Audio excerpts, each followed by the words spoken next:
aqui na sexta-feira falando sobre a vida de José. Eu falei, meu Deus, ano que vem eu vou fazer uma campanha que a gente vai fazer a ministração sobre a vida de José. E pegar cada ponto dela para entender da nossa vida. Tudo tem um processo e ele já começou. Se você não consegue entender o tempo de Deus, você fica fora do processo.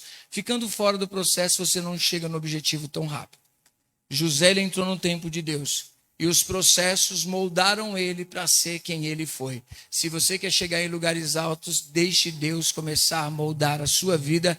Passe pelos processos de Deus, porque lá no final você vai ser honrado. Amém? Então receba isso na tua vida. Que você hoje possa, não deixe para amanhã. Começa hoje a mudar a sua história. Começa hoje a pensar diferente, a agir diferente. E eu quero trazer uma ministração que fala sobre uma mente. Apóstolo, vai trazer sobre a transformação da mente? Não. Mas eu quero trazer a mente daquilo que Deus trouxe ao meu coração antes de nós iniciarmos esse tema de falarmos sobre a festa dos tabernáculos. Daqui a pouco vai ter uma dança especial, uma apresentação especial aqui, para a gente estar finalizando este mês. Mas eu quero muito que hoje você saia daqui com o entendimento da palavra de Deus e entender um pouquinho da pedagogia de Deus para mim e para você. Deus, ele quer te ensinar. Amém? Então nós vamos usar essa pedagogia de Deus, da palavra, essa ludicidade de Deus, né? Que são atos proféticos, são coisas que estão conectando os céus e a terra para transformar a tua mente, para você entender, passo a passo, como é que você pode viver uma vida extraordinária, ter uma vida transformada. Amém? Espero que você não saia daqui hoje simplesmente dizendo assim, eu ouvi, mas eu quero que você entenda. E eu não quero que você somente entenda, mas eu quero que isso você coloque em prática e mude a sua história. Amém? Glória a Deus. Abre a Bíblia. Você que a tem em suas mãos, ou na palma das suas mãos. Abre em Hebreus capítulo 8 e não fecha a Bíblia. Fica com ela aberta aí para a gente pegar algumas bases bíblicas aqui para o que Deus tem para nós nesta manhã. Amém? Hebreus, capítulo de número 8, nós vamos ler os primeiros versículos. Quem achou pode dar um glória a Deus. Amém? Hebreus, capítulo de número 8, diz assim: Ora, o essencial das coisas que temos dito é que possuímos tal sumo sacerdote que se assentou à destra do trono da majestade nos céus, como ministro do santuário e do verdadeiro tabernáculo que o Senhor erigiu, não o homem. Pois todo sumo sacerdote é constituído para oferecer tanto dons como sacrifícios. Por isso, era necessário que também esse sumo sacerdote tivesse o que oferecer. Ora, se ele estivesse na terra, nem mesmo sacerdote seria, visto existirem aqueles que oferecem os dons segundo a lei, os quais ministram em figura e sombra, diga assim comigo, figura e sombra das coisas celestes. Assim como foi Moisés divinamente instruído quando estava para construir o tabernáculo, pois diz ele, vê que faças todas as coisas de acordo com o modelo que te foi mostrado no monte. Amém? Aqui está falando sobre quem? Sobre Cristo. Ele é o nosso sumo sacerdote. Na existência do povo sacerdotal de Deus existia o sumo sacerdote, ou seja, que era o sacerdote maior, e os outros sacerdotes que também exerciam funções no templo, mas eles estavam debaixo desse sacerdócio. Amém? E hoje nós vamos aprender o que é que Deus está querendo dizer para nós e disse também para o povo. Porque aqui o escritor de Hebreus está dizendo que essas coisas que Moisés fez, a construção do tabernáculo, que está em Êxodo, capítulo número 25, quando Deus diz para ele, faça um tabernáculo, e dentro desse tabernáculo, coloque todos esses objetos, e esses objetos aqui, eles têm significado, e você deve fazer da maneira que eu estou te ordenando, não é do seu jeito, é do meu jeito. Diga assim, não é do meu jeito, é do jeito de Deus.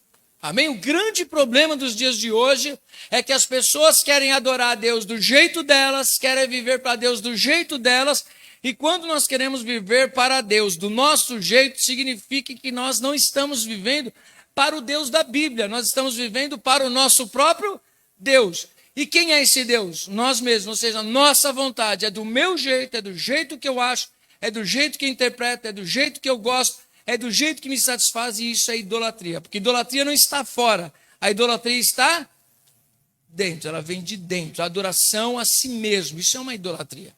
Amém? E aqui a palavra está nos dizendo que quando Deus fala para Moisés, Moisés, construa, mas você precisa ser obediente e fazer do meu jeito, por quê? Porque tem um significado tudo isso. A sombra é uma realidade ou a sombra é uma projeção?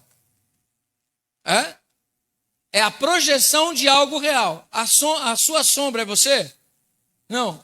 É a sombra que é projetada do seu corpo, ok? Amém? Mas a realidade é quem? Sua sombra ou você? Você é a realidade. Então, quando nós olhamos para essas coisas que eram reais na terra, elas, na verdade, são tidas como sombra de coisas que já existiam no céu. Amém? E se elas existem no céu, e Deus mandou que elas fossem construídas na terra, é porque tem um objetivo, tem um ensinamento. Nós estávamos ontem lá no orfanato, né, Suzy? O pessoal estava fazendo lá toda uma aula falando sobre Naamã, falando sobre Jesus, falando sobre a menina que foi tão importante em trazer Naamã, trazer para Naamã a notícia de uma possibilidade de cura para eles, e só contar essa história é só uma informação. Mas quando você faz de maneira lúdica, as crianças prestam atenção. Amém? Então eles começam a ver o Naamãzinho ali descendo nas águas, o Jesus nascendo na manjedoura, falando sobre família, falando sobre amor, falando sobre decidir, amar, de uma maneira que as crianças entendem. Através da ludicidade, a criança entende muito mais fácil. Quando Deus fala, façam esses materiais, Ele não disse adorem esses materiais, adorem a mim. Mas esses materiais que vocês estão construindo, segundo o que eu estou dizendo, têm um significado. Amém?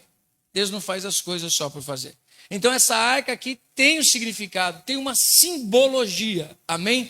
A Bíblia trabalha muito com símbolos, com figuras de linguagem, para que a gente possa entender. E isso marca a gente, sim ou não? Aquilo que você ouve marca você? Sim, mas aquilo que você vê marca mais ainda. E quer marcar mais ainda é quando você tem experiência audível, visível, e você sente, marca a sua vida sentimentalmente, quando você se relaciona com alguma coisa, amém? Quando você pratica algo, quando você se relaciona com determinada situação, com determinado objeto, aquilo te traz uma experiência, e a experiência é o que marca você. Quem está entendendo pode dar um glória a Deus? É assim o relacionamento com a arca do Senhor, amém? Que era um símbolo da presença de Deus. Vai comigo no capítulo de número 9 de Hebreus. Ele é o pano de fundo de justificação para a ministração de hoje. Capítulo de número 9 e versículo de número 1. Eu ontem à noite estava lendo aqui, eu falei, Senhor, se eu for ler tudo que eu gostaria de ler para mostrar o que é essa figura e o que apontava para Cristo, eu vou ler o capítulo 9 inteirinho e fica longo, né? Mas eu quero acreditar, eu quero ter fé para isso, eu quero acreditar em você, que você um dia vai pegar a Bíblia e vai ler esses versículos lá na sua casa, amém? Está em jogo a sua fé, está em jogo o seu crescimento espiritual. E eu não posso fazer você crescer, eu posso te ajudar a crescer. Você que precisa decidir crescer e investir na sua vida, amém? Diga assim, eu sou responsável pela minha maturidade, de mais ninguém, amém? Você não tem condições de mudar ninguém, a não ser você mesmo, então comece mudando você. Você é autor da sua história, amém? Amém. Glória a Deus. Vem comigo. Diz assim a palavra do Senhor. Ora, a primeira aliança também tinha preceitos de serviço sagrado e o seu santuário terrestre. Com efeito, foi preparado o tabernáculo, cuja parte anterior, onde estavam o candeeiro e a mesa e a exposição dos pães, se chamava o santo lugar. Por trás do segundo véu se encontrava o tabernáculo que se chama o Santo dos Santos, ao qual pertencia um altar de ouro para o incenso e a arca da aliança, totalmente coberta de ouro, na qual estava uma urna de ouro contendo o maná, o bordão de Arão que floresceu e as tábuas da aliança. Repete assim comigo. A arca da aliança tinha dentro dela o maná, a vara de Arão e as tábuas da aliança. Amém. Glória a Deus. E eu me lembro que em uma madrugada antes de nós iniciarmos essa festa dos tabernáculos, o Espírito Santo trouxe ao meu coração o significado de todo esse material que ia dentro da arca. Muitas vezes nós falamos da arca, e nós temos falado bastante este mês sobre a arca. E a arca representa o quê? 1, 2, 3.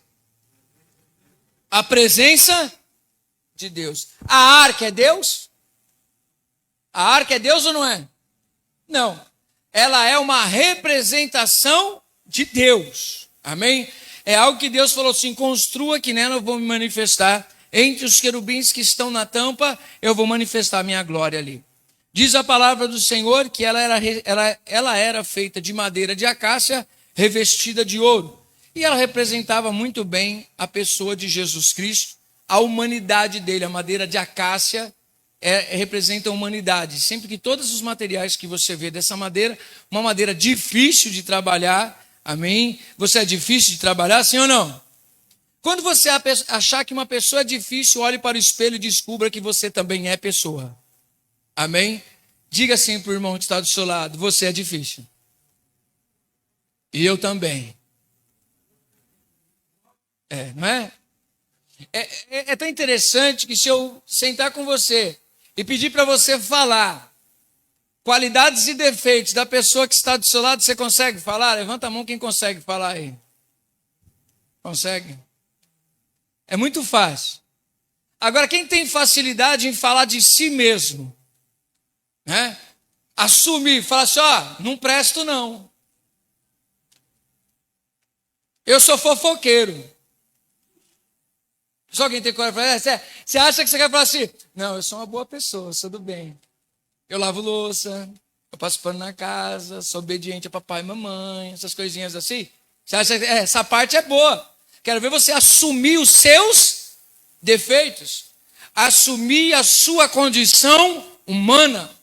De terça-feira nós estamos trabalhando um pouquinho sobre esse tema de assumir as coisas que nos ferem, que nos machucam, assumir a nossa condição humana, as nossas fraquezas. Isso é ser moldado por Deus, porque você não é super-herói.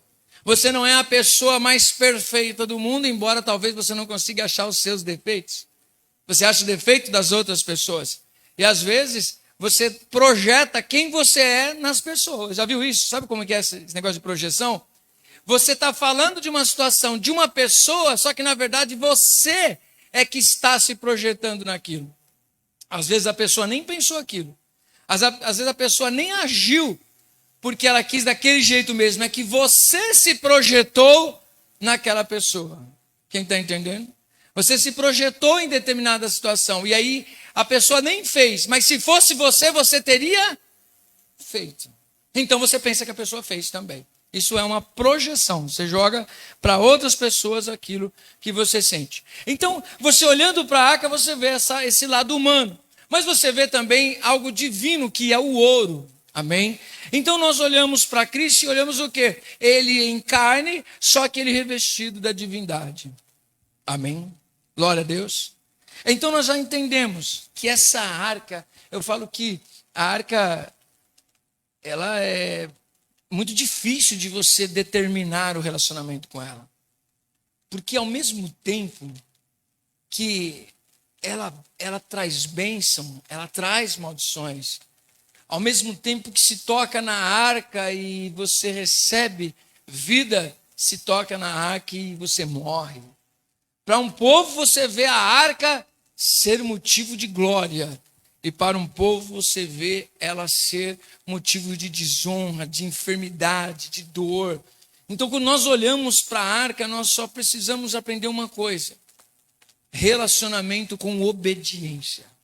Obediência à palavra de Deus. Quando Deus disse para Moisés: obedeça, Moisés, e faça do jeito que eu estou te falando. Moisés fez tudo certinho, por isso deu certo. Quando Deus te disser uma coisa, faça desse jeito, não resolva fazer do seu jeito, porque Deus tem o jeito dele. E outra coisa, Deus conhece além daquilo que os teus olhos veem. Então seja obediente. Quer aprender mais sobre isso? Daria para a gente pregar só sobre isso hoje, mas nós já trouxemos outras ministrações que falam sobre isso. Mas eu trago à sua memória como que o povo se relacionou com a arca, lá em 1 Samuel, capítulo de número 4. Eles tinham a arca, e a arca representava Deus. E eles disseram, nós vamos para a batalha, e nós vamos vencer essa batalha, só trazer a arca. Da outra vez nós perdemos porque Deus não estava com a gente. Dessa vez nós vamos trazer Deus. Só que eles entenderam que trazendo a arca, eles trariam Deus. E eles se enganaram. Porque eles deixaram de ter relacionamento com Deus. Sem santidade ninguém verá a Deus. Sede santos como eu sou santo. Se você não se separa em exclusividade para Deus, automaticamente você não vive em santidade. Se você não vive em santidade, você precisa tomar cuidado com Deus santo. Eles trouxeram a arca, fizeram a maior festa. Quando chegou com a arca lá, eles perderam a arca e foi uma tragédia aquela guerra para a família de Eli, que era o sacerdote daquela época.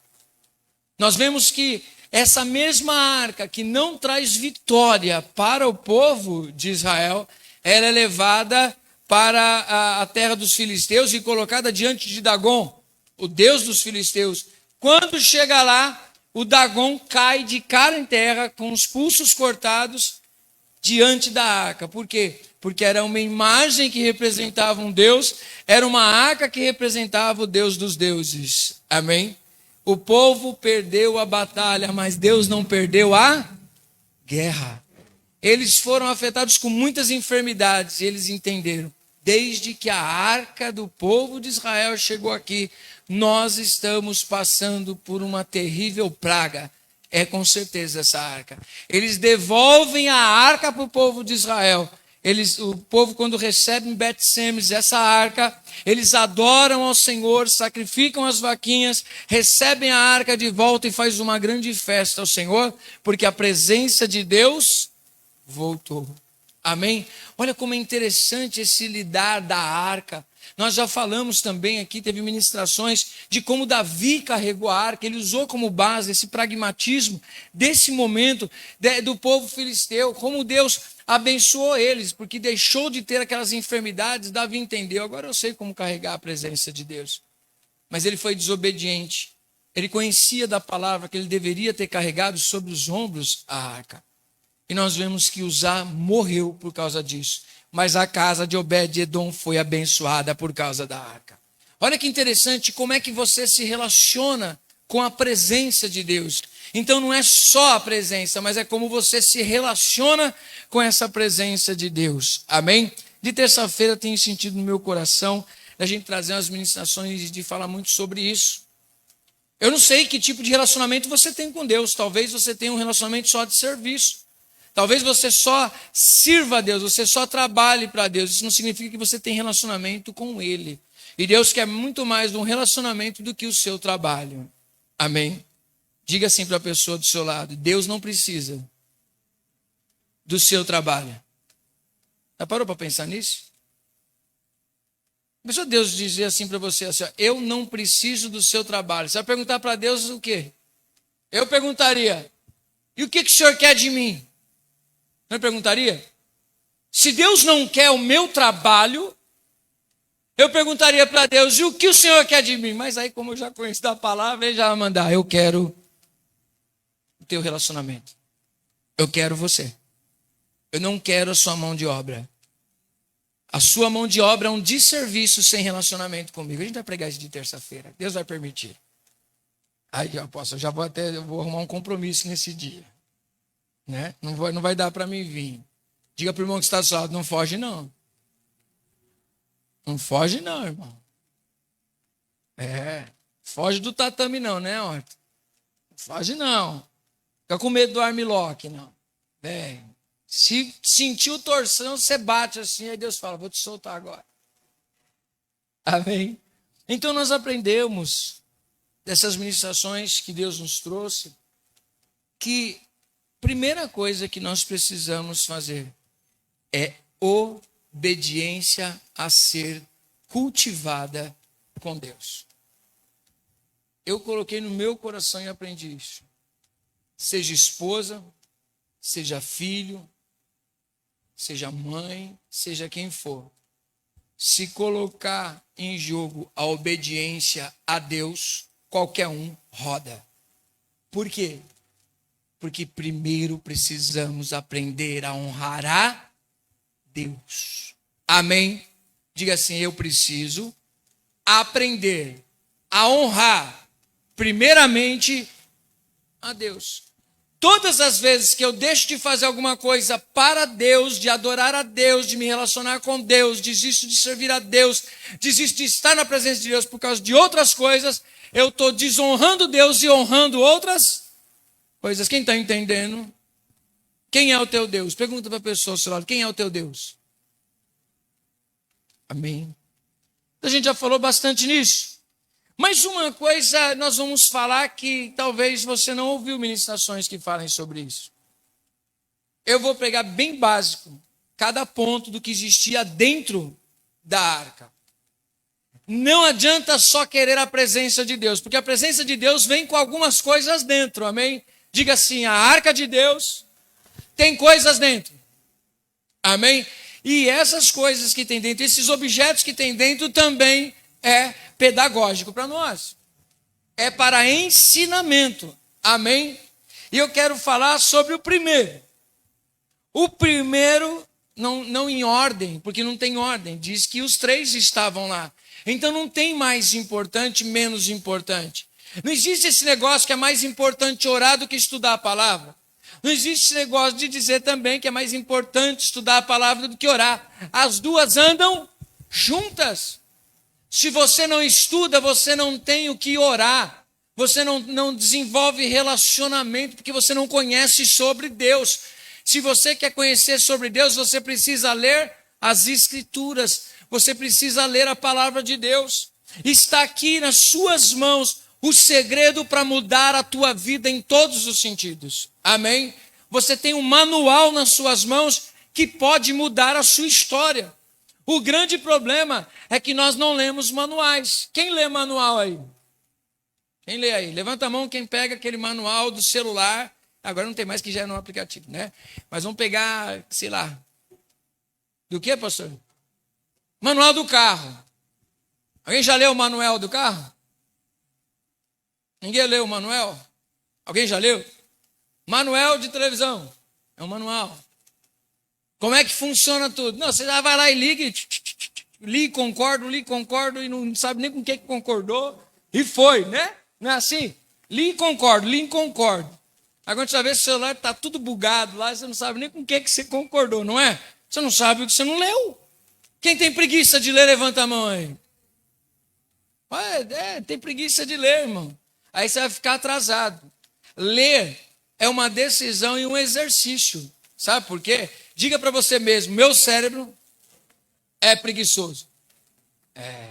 Ele é preguiçoso, irmão. Ele se deixar, ele não quer ler nem de Gibi da Mônica. Ele não quer fazer nada, ele quer ficar só assim, ó, olhando para o céu. Não quer pensar, não quer esforço nenhum. Mas se você é resultado do que você pensa, do que você sente, logo que se você tem uma mente vazia, que não investe em nada, não se desafia, automaticamente você vai olhar ao seu redor e você está na mesma situação. Você é o que você pensa. A Bíblia diz isso para nós. Então, seria bom você começar a investir. Você é o resultado dos livros que você lê.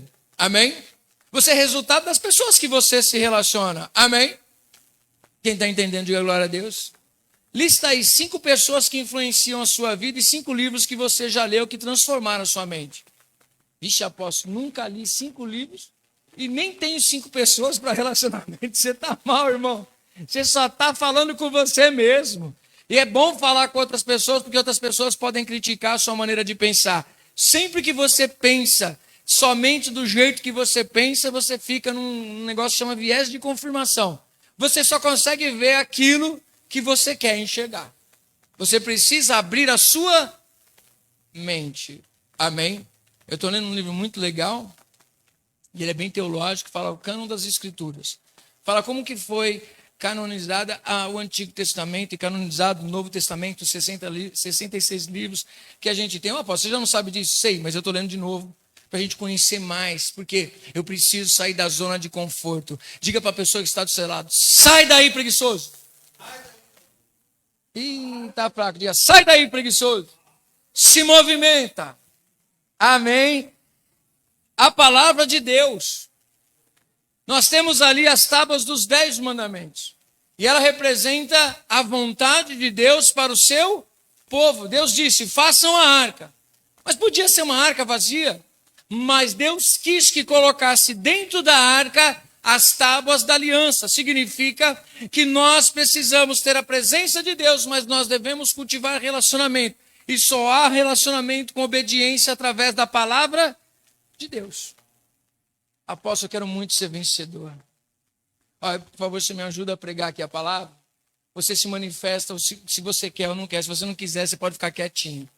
Mas quem quer vencer todos os seus desafios, dá um glória a Deus, levanta a sua mão. Tem gente que está tão desanimado que nem levantar a mão, levanta. Imagine lutar contra alguma coisa. Aí vai lutar mesmo, está se arrastando. Faz parte daqueles que, como Gideão foi lutar, falou assim, ó, quem está afim aí de enfrentar gigante? Quem está afim de lutar? Ih, eu não, então fica. Se você não quer fazer nada, fica, porque se você for, você vai atrapalhar. Quem está entendendo? Vai, mas vai para somar. Diga para a pessoa ao seu lado, é para somar. Um casamento onde 2 pessoas batalham juntas, eles crescem ou não crescem? E um casamento que uma pessoa só batalha e o outro não? Ah, irmão, pode até crescer, mas um vai ficar assim, ó, brucutu, arrastando todo mundo nas costas. Isso traz cansaço e atinge metas mínimas. Se os 2 estivessem juntos, alcançariam metas muito mais altas. São 2 turbinas. Ó, quem está entendendo pode dar um glória a Deus? Diga assim para o irmão que está do lado, me ajuda a pregar, tá? Diga para ele, desperta. Tu que dormes. Amém?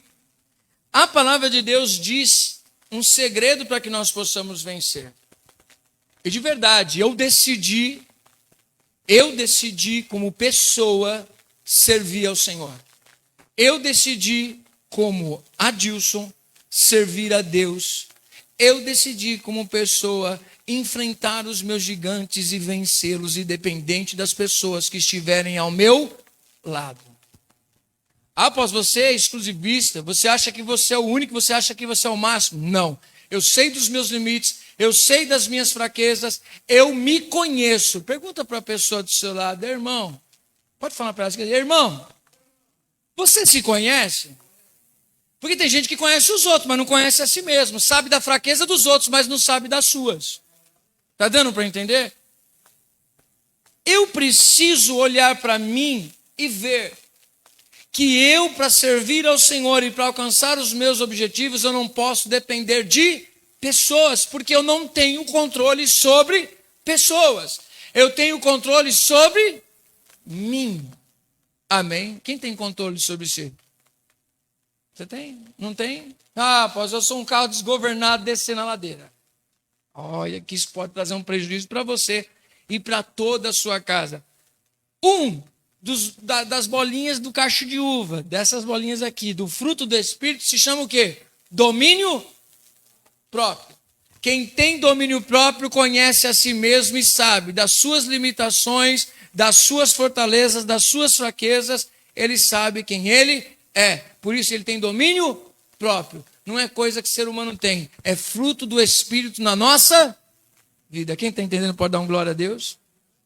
Apóstolo, você está dizendo tudo isso? Porque tudo isso é através da palavra de Deus. Dentro da arca estavam as 2 tábuas que representam a palavra de Deus. A tua palavra escondi guardada no meu coração para não pecar contra ti. Deus, ele disse para um homem que recebeu uma grande responsabilidade. Nós estávamos pregando, acho que foi sábado retrasado, Kelly, passado, Márcio? Que a gente estava lá na Emanuel. que ele estava pregando foi sábado retrasado, né? Domingo retrasado. Nós estávamos lá ministrando e foi dado esse tema. Josué capítulo 1, versículo 9. Mas eu não tenho como pregar o versículo 9, que Deus estará comigo todos os dias da minha vida, se eu não entender o que Deus disse para Josué. Deus disse para ele: seja forte e corajoso, não te desanimes, você precisa meditar na minha lei, você precisa praticar a minha lei, você precisa pensar na minha lei, você precisa sentir minha lei, você precisa viver intensamente a minha lei, você precisa se relacionar com ela, você precisa experimentar ela, e aí então você vai ser bem-aventurado em tudo que você fizer. Toda a terra que você pisar vai ser uma terra conquistada. Você vai vencer os seus inimigos, você vai vencer gigantes, você vai vencer coisas sobrenaturais, porque você está fortalecido da minha palavra. Ponto. E Josué foi vencedor. E quando você olha na história e vê lá em Josué, quando o Caleb chega para Josué e diz assim: Josué, você se lembra das promessas de Deus? Aí Josué, sim. Mas diga lá, ele falou assim: eu e você, lá na história de Números, nós fomos fiéis e acreditamos que Deus nos faria entrar numa terra prometida que manava leite e mel. E nós entramos, só que ainda não conquistamos ela toda, Josué. E Deus disse que eu teria promessa dentro dela. Já são passados mais de 40 anos, mas eu continuo sendo o mesmo. Tendo força para entrar, para sair. Eu ainda tenho força e vigor com mais de 80 anos, irmão. Só pode ter a palavra de Deus dentro do seu coração. Estava falando na entrada aqui agora há pouco, que eu tenho que o Carlos estava Orton lá, né? A gente se abraçou, eu falei assim: eu quero estar com 80, em nome de Jesus, mas cheio de vigor, com vontade de conquistar. Eu falei com Deus essa noite, estava falando: Senhor, eu quero, ainda que seja eu caminhando sozinho, eu quero morrer e dizer: eu vivi as promessas de Deus, eu vivi tudo aquilo que o Senhor me prometeu, porque eu me posicionei com a verdade do reino de Deus. E depois, Deus se vira com quem ficar, porque eu fiz a minha parte. Amém? Quem está entendendo pode dar uma glória a Deus? Ah, posso. Mas você fez isso, você fez aquilo. Eu quero marcar a minha geração. Eu quero marcar essa terra. Pode ser que o mundo inteiro não me conheça, mas eu não estou preocupado com isso. Mas os ambientes onde eu passei, eu quero que sejam marcados e dizerem assim: passou aqui um homem, um servo de Deus na minha vida. Quem está entendendo pode dar uma glória a Deus? Responde para você mesmo. O quanto você é relevante nessa terra. Ou seja, se você não tivesse nessa terra, qual é a falta que você faria? Você é relevante na vida de alguém? Ah, eu faço comida para o meu filho, para a minha família. Não é isso não. Esse daí você já tem aliança, está lá dentro da sua casa, você assumiu compromissos com eles. Ou forçado, ou à vontade, né, segundo sua própria decisão. Eu estou falando na humanidade, na sua história de vida. Eu me lembro uma vez que, eu não lembro o nome da pessoa, não acompanho muito isso, mas um empresário, uma pessoa estava ouvindo uma palestra dele, pastor, e aí o cara falou um monte de coisa e tal, e a pessoa é bem sucedida. Aí uma pessoa pegou e levantou assim: você me daria uma oportunidade? E aí ele falou assim: daria uma oportunidade. Só que foi a pior coisa a pessoa ter perguntado aquilo. Porque aí ele pegou e falou assim depois: nunca pergunte para uma pessoa se ele te daria uma oportunidade. O que você tem para oferecer para essa pessoa? Não é a oportunidade que você precisa, é o quanto essa pessoa vai sentir a diferença da tua vida na vida dela. O quanto você é relevante na vida de alguém. Faça umas perguntas assim para você. O quanto você é relevante na igreja que você frequenta? O quanto você é relevante para a sua família? O quanto você é relevante na empresa que você trabalha? Ou se trocasse você, não ia fazer diferença nenhuma. Você é importante, você é relevante naquilo que você faz. Você é relevante nessa terra. Quem está entendendo pode dar um glória a Deus? Não, apóstolo, só estou fazendo peso nesse mundão aqui. É hora de você, ressignificar a sua mente. Quem está entendendo pode dar um glória a Deus?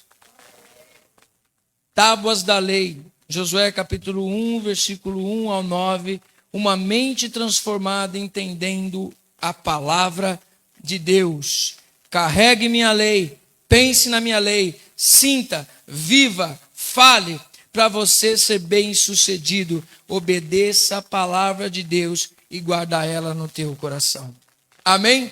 Segunda coisa que tinha dentro da arca. Segundo objeto era a vara de Arão.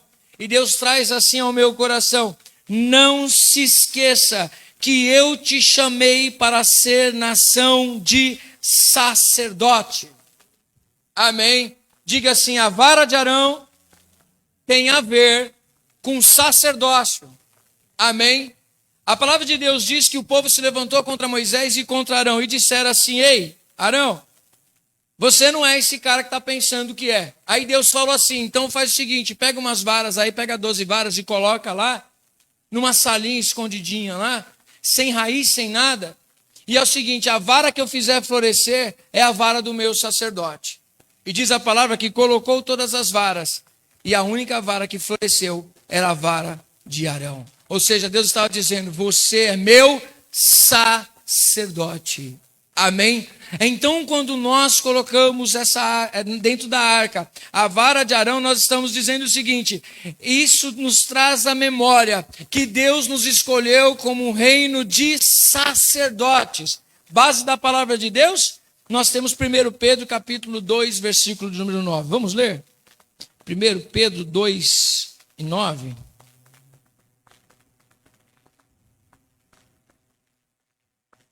1 Pedro 2 e 9, acho que é bem conhecido. Diz assim, ó: vós, porém, sois raça eleita, sacerdócio real, nação santa, povo de propriedade exclusiva de Deus. Com que objetivo? A fim de proclamardes as virtudes daqueles que vos chamou das trevas para a sua maravilhosa luz. Vós sim, que antes não erais povo, mas agora sois povo de Deus, que não tinhais alcançado misericórdia, mas agora alcançastes misericórdia. Diga assim comigo: nós somos raça eleita, sacerdócio real, uma nação santa, povo de propriedade exclusiva de Deus. Amém? Você crê tudo isso? Com que objetivo que Deus fez isso por você? Para que você se torne o quê? Está escrito aqui, ó. Você precisa aprender a ler e entender o que você está lendo. Não é ler por ler, é ler e entender o que você está lendo.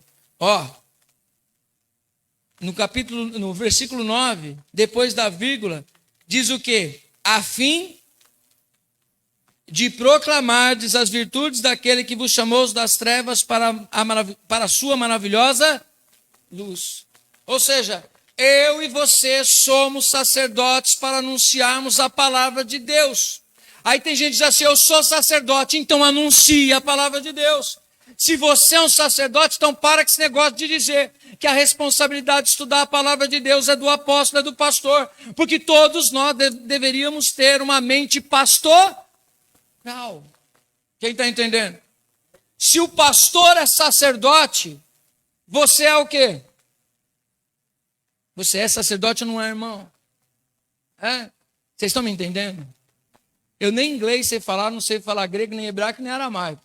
Só sei falar português e male-male. Você está entendendo meu português? O som tá bom?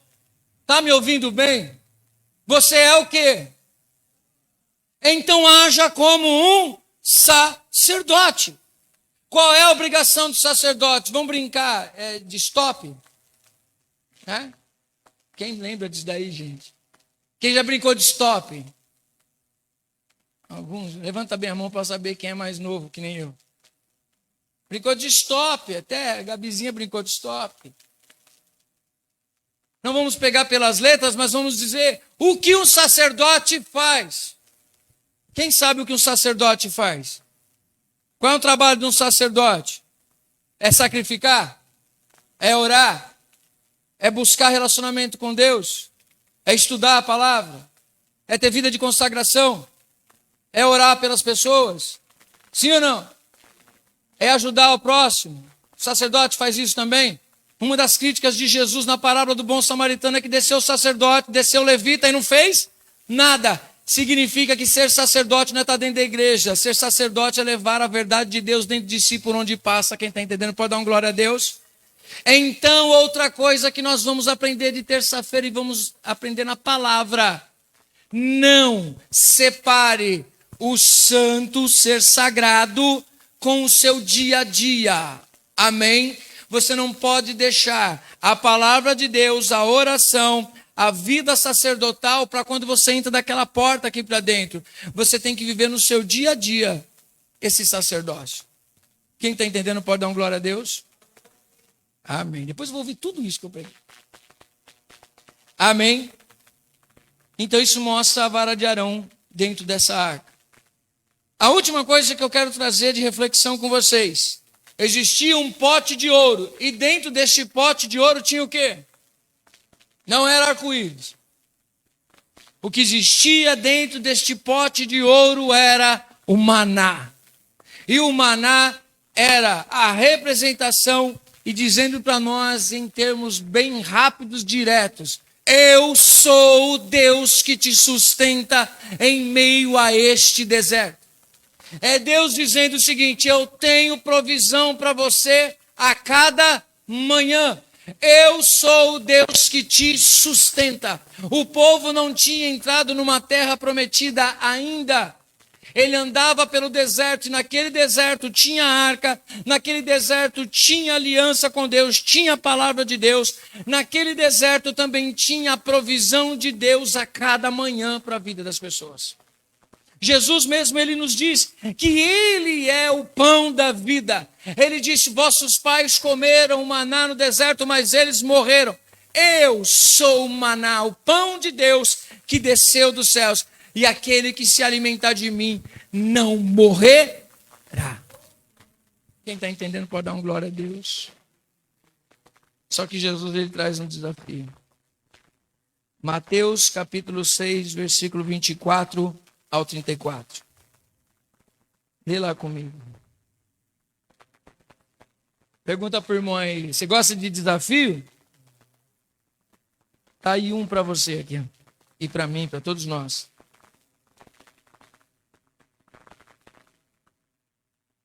Capítulo 6, versículo 24. Diz assim, ó: ninguém pode servir a dois senhores. Diga assim para a pessoa ao seu lado: você não tem como servir a dois deuses. Uma hora vai ser pedido sacrifício. E aquele que você adora, realmente você vai sacrificar. E diz assim: porque ou há de aborrecer-se de um e amar ao outro, ou se devotará a um e desprezará ao outro.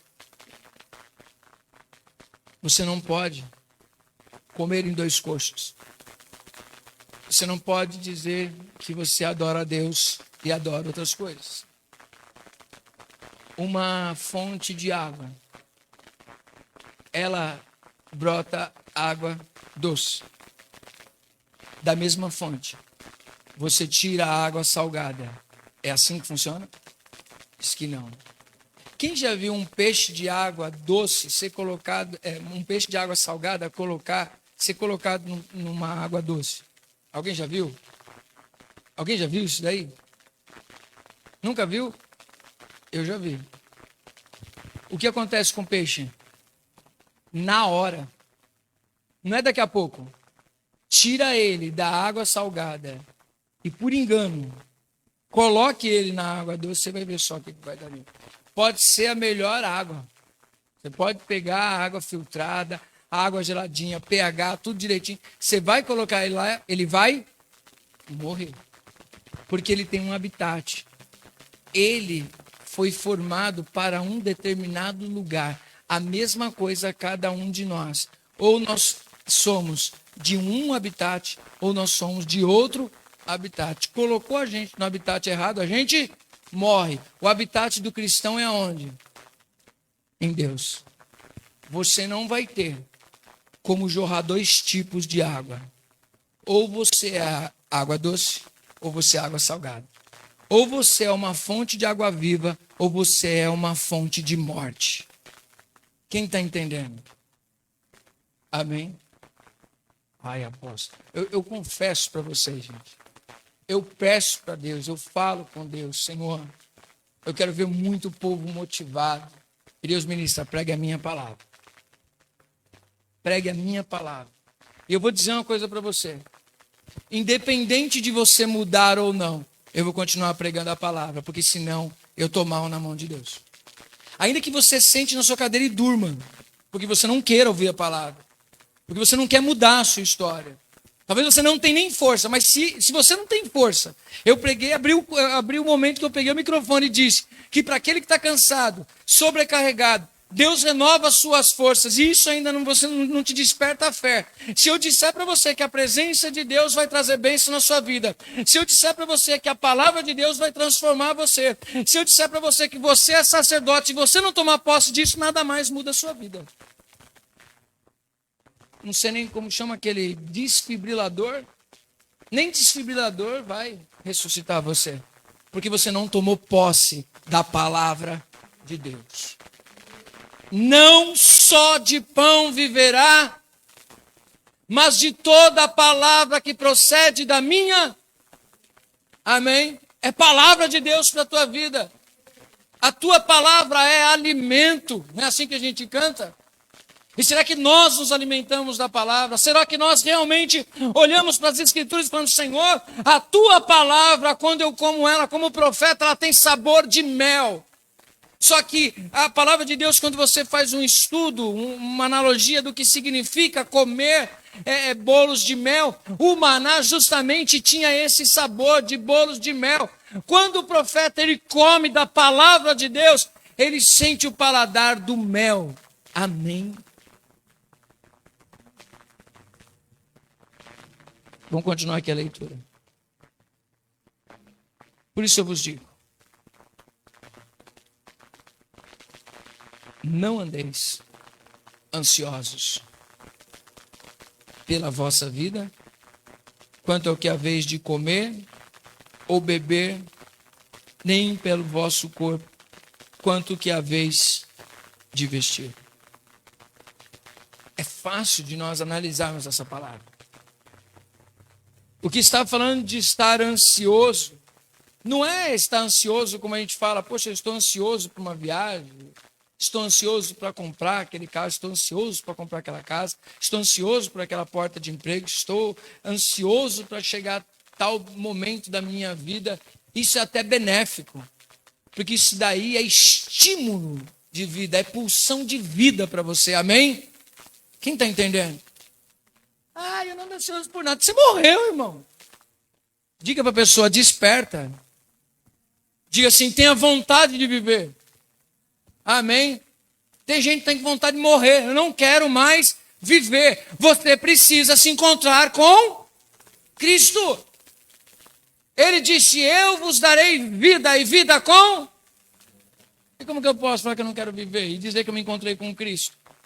Ah, apóstolo, mas eu tenho muitas lutas. Lutas fazem parte da vida e elas sempre existirão. Isso não significa que ela é maior do que o nosso Deus.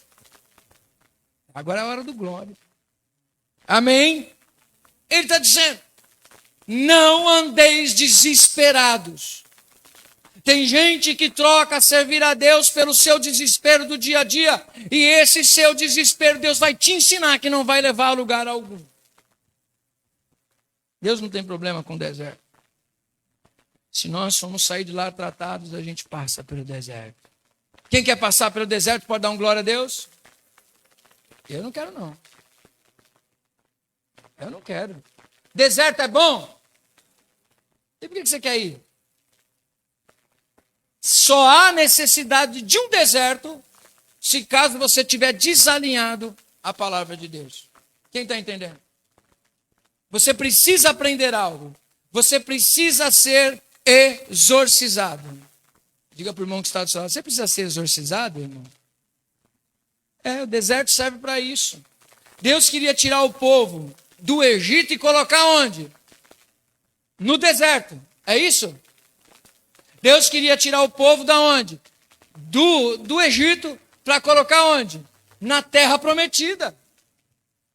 Mas o povo era idólatra, fora do Egito. Egito é mundo, deserto, processo. Quem está entendendo? Como você tem um Deus dentro de você e Deus não permite outros deuses dentro de nós, Deus pega a gente, liberta da casa da escravidão, faz passar pelo deserto, para que a gente seja exorcizado. E se você não precisar ser exorcizado no deserto? Se a sua mente tivesse sido transformada, se você tivesse dado ouvido para a palavra de Deus, se você obedecesse a palavra de Deus, se você confiasse em Deus, se você descansasse em Deus, você estaria no deserto? Não! Deus já teria te colocado numa terra prometida. Sabe qual é o bom de tudo isso? Que Deus não nos abandona nos nossos desertos. Ele está conosco dizendo, eu sou o Deus que te sustenta, eu sou o Deus que cuido de você, eu estou te tratando. Deus usa o tempo e as situações para tratar eu e tratar você. Quem está entendendo, dá um glória a Deus. Aí Jesus disse, é um desafio. Não andem ansiosos pela vossa vida, quanto ao que haveis de comer ou beber, nem pelo vosso corpo, quanto ao que haveis de vestir. Não é a vida mais do que o alimento e o corpo mais do que as vestes? Olha só que interessante. Pessoas desesperadas pelo comer, a roupa que tem que vestir, tem mais sapato do que precisa, mais roupa do que precisa, tem conforto, tem tudo e ainda está reclamando de servir a Deus. Meu Deus do céu, diga assim, misericórdia. A vida no deserto não era fácil não, a gente estava conversando sobre isso, né, pastor? A vida no deserto não é fácil, mas quanto mais você reclama, mais tempo você fica. Então começa a dar glória, diz para a pessoa do seu lado, dá glória. O deserto já vai acabar, irmão. Amém? Ah, não, mas eu vou ser duro. Então você seja duro, você fica mais tempo no deserto até ser tratado. Eu falo muito pela ele, falo assim, você toma cuidado, hein? Vigia. Porque eu não quero passar pelo deserto, não. E às vezes a gente, como casal, se um nos posiciona, passa dois no deserto. Quem está entendendo? Uma cutucada na esposa diz assim, vamos passar um nidinho aí, ó. Rapidinho esse deserto, vamos obedecer. Diga assim, vamos obedecer? Amém. Quem está entendendo pode dizer um glória a Deus. Diz assim, ó, observai as aves do céu. Quanto tempo faz que você não vê as aves, né? Estou tão corrido, estou desesperado. Olha para as aves do céu. Não semeiam, não colhem, nem ajuntam em celeiros. Contudo, vosso Pai Celeste as sustenta. Porventura não valeis vós muito mais do que as aves? Qual de vós, por mais desesperado que esteja, pode acrescentar um côvado ao curso da sua vida? E por que andais ansiosos, desesperados quanto ao vosso vestuário? Considerai como crescem os lírios do campo, eles não trabalham nem fiam. Eu, contudo, vos afirmo que nem Salomão, em toda a sua glória, se vestiu como qualquer deles. Ora, se Deus veste, diga assim, Deus veste. Diga assim, Deus é provedor. Deus cuida dos seus. Amém? Olha só. Ora, se Deus veste assim a erva do campo, que hoje existe e amanhã é lançada no fogo, quanto mais a vós outros, homens de pequena fé. Portanto, não vos desespereis, não vos inquieteis, dizendo que comeremos amanhã, que beberemos, ou como nos vestiremos, porque isso é coisa de quem não tem aliança com Deus. Porque os gentios é que procuram todas estas coisas, pois vosso Pai Celeste sabe que necessitais de todas elas. Versículo 33. Cadê o ministério de louvor para a gente fechar aqui?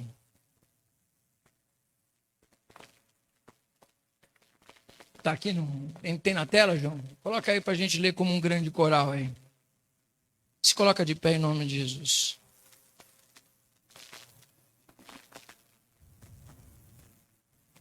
Aí.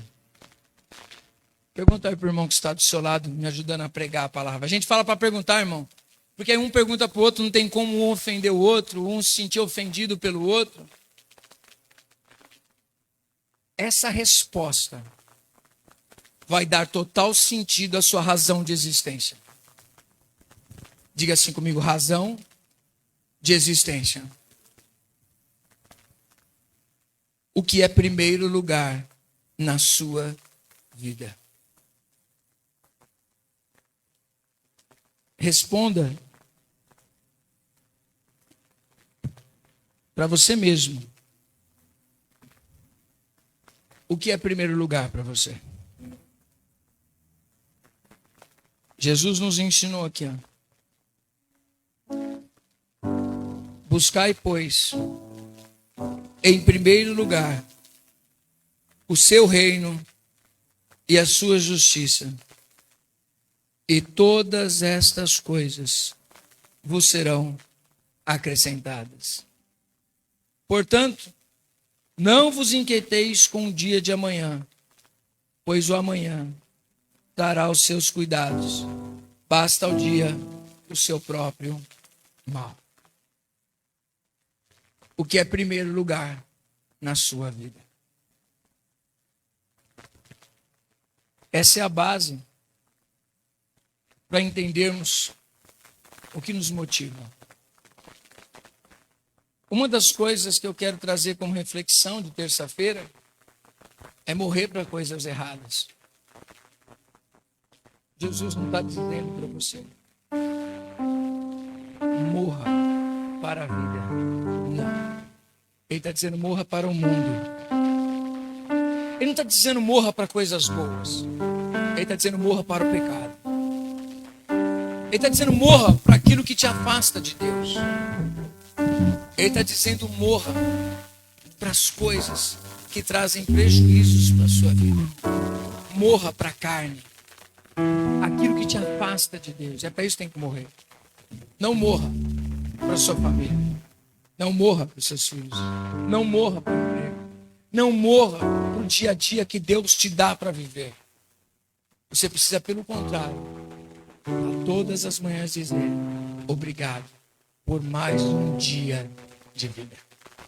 Obrigado, Senhor, por mais uma oportunidade de acordar pela manhã e saber que o Senhor está comigo. É um louvor bem antigo que diz, tem um refrão dele que diz: eu te louvarei com todas as minhas forças. Eu te louvarei, Senhor, de todo o meu coração.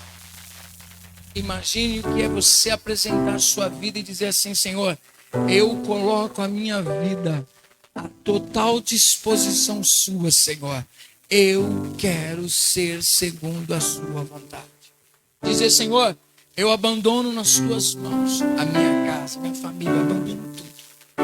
Eu confio em Deus. É isso que você precisa. É isso que eu preciso. Nós precisamos aprender a confiar em Deus. Amém? O seu desespero não está te levando a lugar algum. Só está fazendo você se cansar. É hora de você relaxar os braços e dizer: Senhor, eu confio em Ti. Eu sei que o Senhor está no controle de todas as coisas. Você dar essa oportunidade para você mesmo conhecer mais de Deus e viver o que Jesus disse no convite dele: vinde a mim, vós que estáis cansados e sobrecarregados, e eu vos aliviarei. Eu vejo que esse texto de Mateus aqui está dizendo justamente sobre isso. Você estar ansioso, você estar desesperado, isso vai trazendo um cansaço tão grande. É o resultado que as pessoas cobram, pedem. Porque é o que a sociedade pressiona você que você tem que ser. É o que às vezes a família pressiona o que você tem que ser. Pare e pense nisso. O que a sociedade cobra que você tem que ser. O que o Facebook cobra que você tem que ser. O que o Instagram cobra que você tem que ser. O que a tua família cobra que você tem que ser. O que as pessoas cobram que tem que ser. E eu pergunto para você: quem é você? Quem é você? Você precisa se encontrar. Você precisa se encontrar em Deus também. Amém? Leve a presença de Deus. Mas junto vai o combo, que é a palavra, que é ser sacerdote e é viver na dependência de Deus. Amém. Vocês acreditam que eu, como pela graça e misericórdia de Deus, líder da Igreja Apostólica Efrata, eu vivo pela fé? Sim ou não? Eu vivo na dependência do que Deus fizer na minha vida, amém? E você vive na dependência de quem? A mesma coisa, irmão. Não pense que sou só eu que vivo pela fé. Você também vive pela fé. É Deus que abre a porta para você. É Deus que te dá uma porta de emprego. Eu estava falando com Deus, falei, Senhor, como eu sou dependente do Senhor. Tudo que eu tenho veio das tuas mãos. Tudo veio das mãos de Deus. O que como, o que bebo, o que vivo, por causa de Deus. E eu falei, Senhor, às vezes as pessoas julgam tanto a gente, né? E aí Deus ministrou no meu coração. Mas elas não pensem que são diferentes. Porque se eu fechar a porta, se eu não abrir a porta, se eu não abençoar, eu quero ver do que elas vão viver. Eu sou o Deus que sustenta o universo. Eu sou o Deus que abre a porta, e a porta que eu abro ninguém pode fechar, e a que eu fecho ninguém pode abrir. Todos vivem na minha dependência. Quem é um homem para dizer, eu sou autossuficiente? Tira o ar, eu quero ver. Fecha-se as portas, eu quero ver. É Deus. Nós estamos justamente no momento para relembrar isso. Oramos pelo nosso país. Peço a Deus, Senhor, tem misericórdia do nosso país, desta nação. Que em nome de Jesus, quem for administrar esse país, quem vencer as eleições, que possa administrar com caráter, com amor, cuidar das pessoas. Quem vai ser? Não sei, não sei. Mas uma coisa eu tenho certeza, nós dependemos de Deus. De Deus. Mas não é o discurso de quem está em cima do muro, não. É um discurso de quem acredita que Deus continua no controle de todas as coisas. Amém? Se Ele não nos livra de um deserto, nós não passamos o deserto sozinhos. O cristão, preste atenção, é o único que pode dizer, posso passar por qualquer coisa, porque eu tenho um Deus que me fortalece. Amém? Vamos orar neste momento. Pai Santo e Eterno Deus, neste momento eu entrego a Tua igreja em Tuas mãos, Senhor. Que em nome de Jesus Cristo essa palavra venha surtir efeito na vida de cada um, ó Pai. Que nós possamos carregar a Tua presença em nossas vidas. Que nós possamos estar aliançados com a Tua palavra. Assumir o nosso sacerdócio e entender, Senhor, que devemos buscar o Teu reino acima de todas as coisas, em primeiro lugar, e ensina-nos o que é buscar o Teu reino, Senhor. Isso nós te pedimos para a glória do Teu santo nome. Amém.